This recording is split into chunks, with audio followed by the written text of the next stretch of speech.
Good Morning Business, Business Today. Et c'est Dominique Chargé qui nous rejoint, président de la coopération agricole. Il représente 2100 coopératives agricoles françaises. Il y a Yoplait, il y a Ebly, il y a Entremont, il y a Jacquet Brossard-Candisson. On ne va pas tous les citer évidemment, il y en a énormément. Qu'est-ce que vous avez pensé de ce Bruno Le Maire d'hier et de ses annonces ? Alors on a vu un Bruno Le Maire en début de réunion hier, évidemment très inquiet sur la situation. Inquiétude qu'on partage par rapport à ce qui se passe évidemment sur la consommation. Et puis on sait tous que l'inflation est un poison pour notre économie, pour les consommateurs évidemment aujourd'hui, mais pour nous aussi dans nos entreprises, puisque c'est d'abord une situation qu'on a subie à partir de 2022.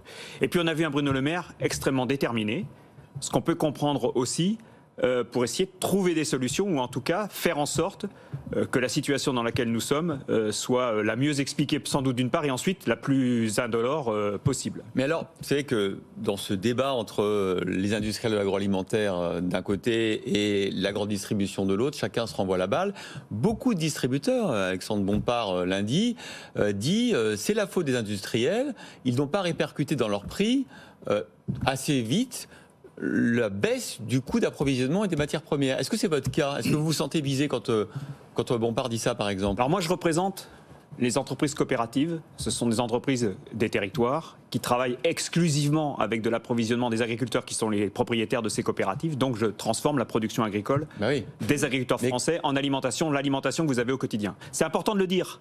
Parce que je n'ai évidemment pas de grief particulier, je ne suis pas une multinationale. Mon approvisionnement est exclusivement lié aux agriculteurs. Ça n'empêche pas d'avoir augmenté les marges. Alors, on a d'abord, à juste titre peut-être, mais... Non, on a d'abord eu une inflation extrêmement forte l'année dernière, à partir de l'année dernière, sur nos coûts de production, que ce soit sur l'énergie, que ce soit d'abord sur nos approvisionnements dans nos exploitations, les engrais, la nutrition animale, les céréales, tout ce qui nous sert à produire. Mais ça, on est d'accord. Mais les distributeurs disent, ça c'était normal, on l'a négocié, etc. Oui, mais maintenant que les intrants ont baissé, il faut baisser les prix. Alors, il y a eu 6 mois d'inertie pour arriver à passer ces prix. Ça, c'est vrai aussi. Il y a eu 6 mois d'inertie. Donc, je tiens à le dire, il y a eu une partie de cette inflation qui a d'abord été absorbée par les entreprises.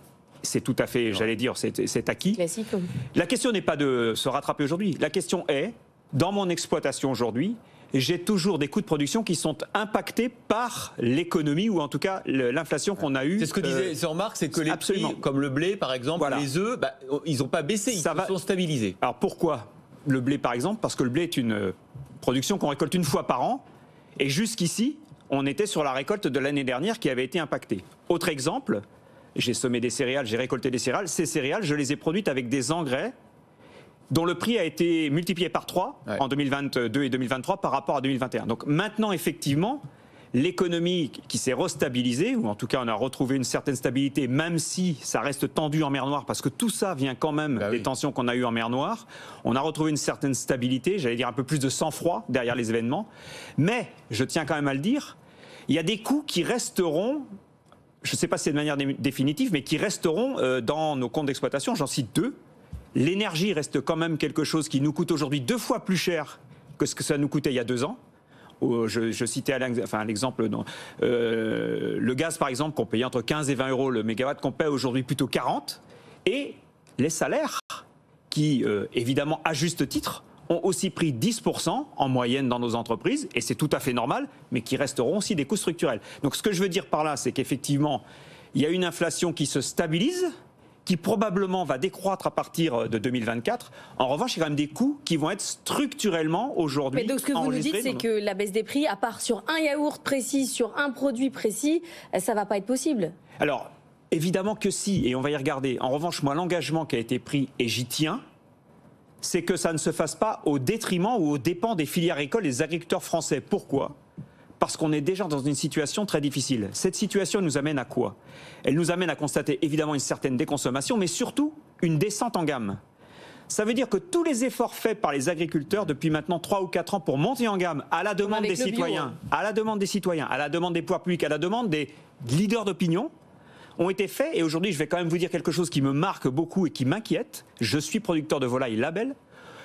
Nos poulaillers label, nos poulaillers bio sont vides, parce que nous n'avons plus de marché, parce que les consommateurs ont déserté nos marchés, et on importe massivement des poulets ukrainiens. Donc ce que je demande en plus au ministre de l'économie, pour arriver à faire quelque chose de satisfaisant, c'est de nous faire un choc de compétitivité et un choc de simplification normative, pour que nous puissions retrouver une compétitivité pour pouvoir approvisionner en produits agricoles ce que le marché français demande aujourd'hui et que nous ne pouvons plus faire. Merci pour ces réponses très claires. Est-ce qu'il y a une différence, selon vous, entre les industriels? Je ne veux pas donner un mention, on va citer personne, mais est-ce que vous avez l'impression qu'effectivement, vous avez fait l'effort? En plus, vous contrôlez une partie des coûts de production et des coûts, effectivement, de distribution.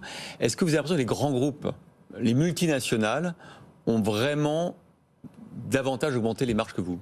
En tout cas, moi, je ne rentrerai pas sur ce terrain-là. La seule chose que je puisse constater, c'est qu'effectivement, quand on est en situation d'inflation, avec les difficultés qu'on connaît, notamment pour les populations les plus précaires, c'est que si on entend que certains grands groupes distribuent des dividendes importants, évidemment, ça peut interpeller et ça peut même, j'allais dire, engendrer un peu de mécontentement, voire de colère. C'est pas notre cas. Moi, aujourd'hui, ce que je souhaite faire, c'est continuer de mieux rémunérer les agriculteurs, c'est faire face à la situation de déconsommation et surtout de descente en gamme que nous subissons aujourd'hui, et puis continuer, c'est très important, à investir dans ce que nous avons engagé, c'est-à-dire la décarbonation de nos filières, la transition agroécologique et surtout le renouvellement des générations. Parce qu'aujourd'hui, ce qu'on constate, c'est quand même une baisse de la production en France et une augmentation des importations sur toutes les catégories de viande, par exemple. Merci beaucoup d'avoir été avec nous, Dominique Chargé, président de la coopération agricole. On voit bien que ça ne va pas être si simple, la baisse des prix. Merci d'avoir été avec nous.